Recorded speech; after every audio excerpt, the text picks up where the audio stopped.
Hi viewers, welcome to my channel Nurses Nook and Corner.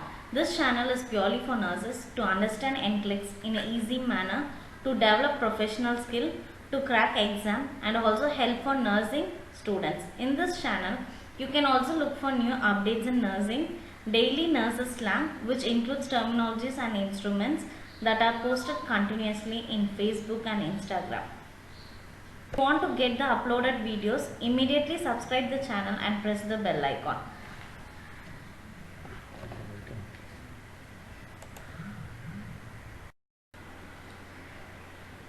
All viewers, look, listen and learn the easy NCLEX. Today's videos is all about arterial blood gas analysis series 1. We can discuss in this video regarding definition, normal physiology, basic terminology, acid-base balance, normal values, regulatory mechanism and critical thinking NCLEX concept. Definition of arterial blood gas analysis is measure of partial pressure of oxygen, carbon dioxide and pH of the arterial blood sample. Now let's see the normal mechanism of blood gas. The blood gas comprises of deoxygenated blood CO2 and oxygenated blood O2. During normal inspiration, PO2 is approximately 160 mmHg and PCO2 is approximately 0.3 mmHg. During expiration, normal partial pressure of oxygen is approximately 120 mmHg and partial pressure of carbon dioxide is approximately 27 mmHg. On exam point of view, they would ask regarding the partial pressure of carbon dioxide, that is 27 mmHg. So after inspiration, the exchange of gas takes place in the alveoli where PO2 is 100 mmHg and PCO2 is 40 mmHg. Then from alveoli, the oxygenated blood is taken to heart through pulmonary vein where PO2 remains as 100 mmHg and PCO2 has 40 mmHg. On the other hand, the deoxygenated blood is taken by pulmonary artery to the lungs for oxygenation. Here the PO2 is 40 mmHg and PCO2 is 46 mmHg. Then in the same manner, from tissue, the deoxygenated blood is carried to the heart with PO2 40 mmHg and PCO2 46 mmHg, and on the other side the heart pumps the oxygenated blood for systemic circulation where finally the ABG is taken from the systemic artery.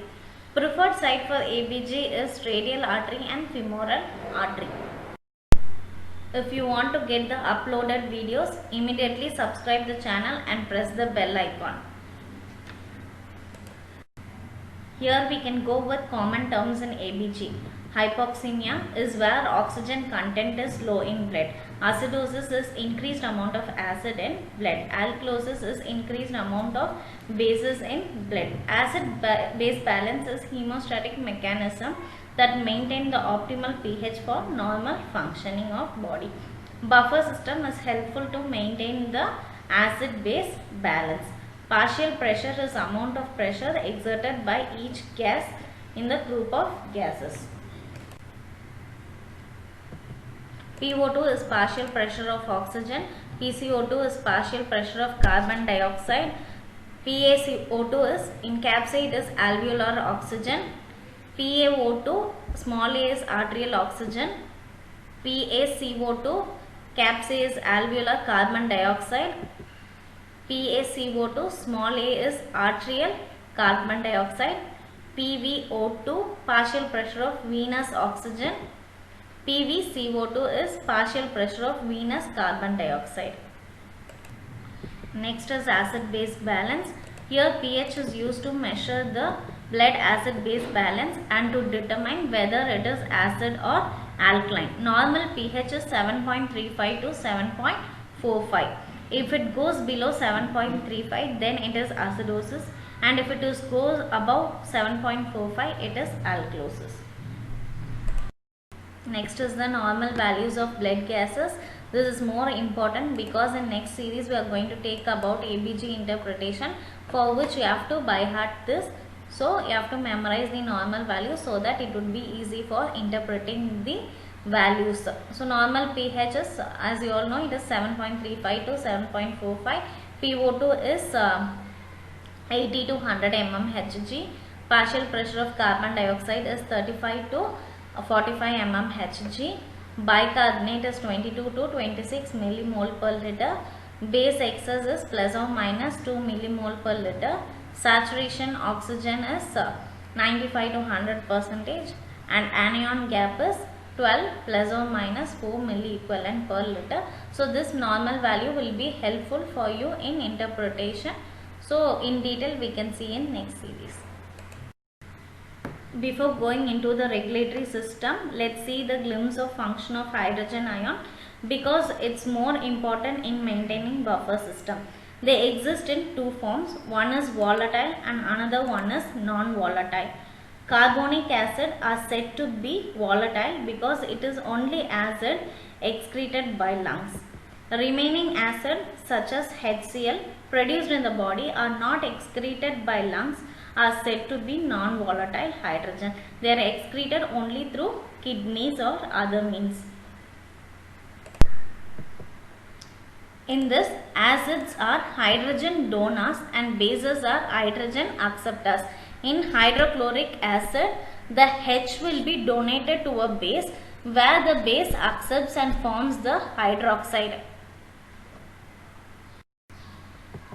The regulatory system of acid-base balance are buffer system, in which we look regarding hemoglobin, carbonic acid, bicarbonate, lungs, kidney and potassium.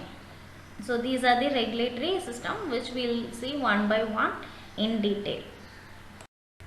Once again, if you want to get the uploaded videos, immediately subscribe the channel and press the bell icon. Next we can see about buffer system. The function of hemoglobin in maintaining the acid-base balance. Hemoglobin help to regulate the acid-base balance by formation of bicarbonate from PCO2 with the help of carbonic acid, that is H2CO3, present inside the RBC. In RBC, if bicarbonate increases, chloride enters the RBC immediately to remove the excess bicarbonate.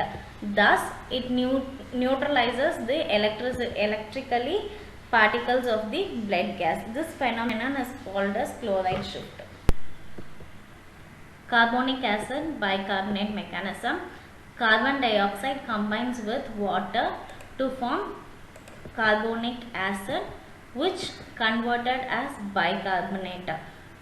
1 part of carbonic acid is equal to 20 parts of bicarbonate. If any alters, it may lead to serious cause of death. So there must be a equal balance between the carbonic acid and bicarbonate.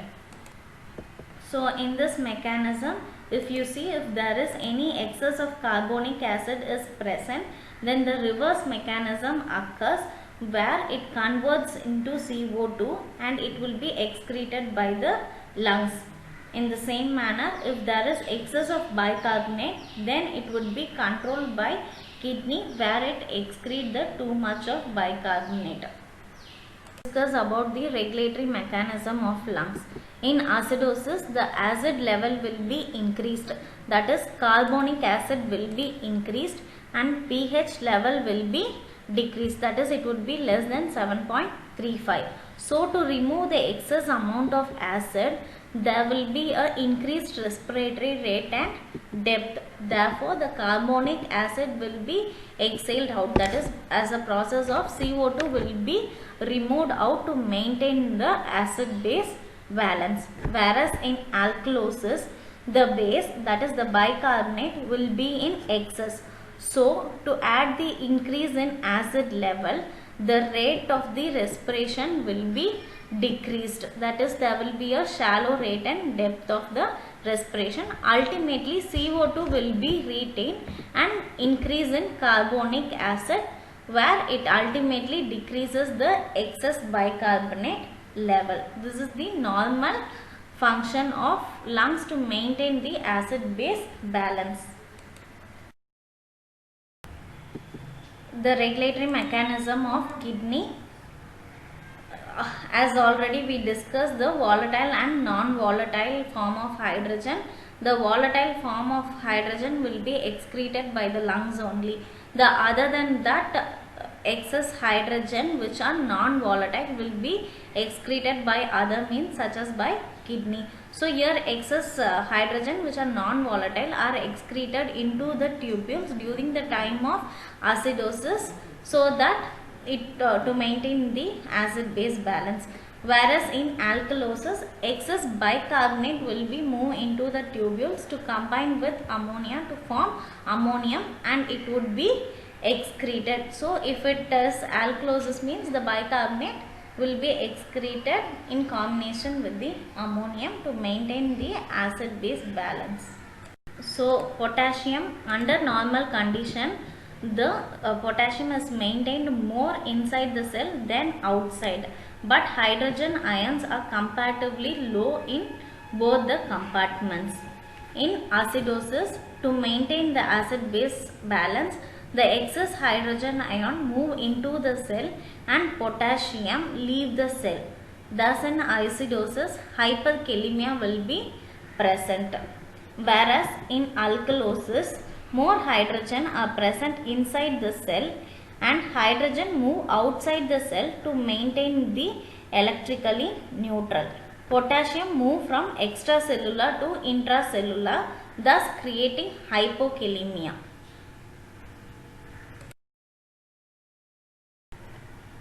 Hope that till now you would be clear about acid base regulatory mechanism. If any doubts or suggestion, you can put in the comment box below. So today's critical thinking in NCLEX is regarding Allen's test, that is collateral circulation. So it is taken to know the circulation of the blood level in the arms. If no collateral circulation, what should you do? During Allen test, upon release of pressure on ulnar artery, if pinkness fails to return within 6 to 7 seconds, then it indicates that there is insufficient blood supply by the ulnar artery. Hence, further if you damage the radial artery, it leads to severe ischemic injury to the hand. Hence, another site needs to be selected for arterial puncture to reduce the ischemic injury to the hand. If you like this video, press the like icon, share videos for your friends. Feedback, questions and any topics needed for you can be put in the comment section. Then don't forget to subscribe the channel. Thank you. We can meet in the next video with ABG interpretation and question discussion. That is ABG series 2. Thank you once again. Don't forget to subscribe the channel.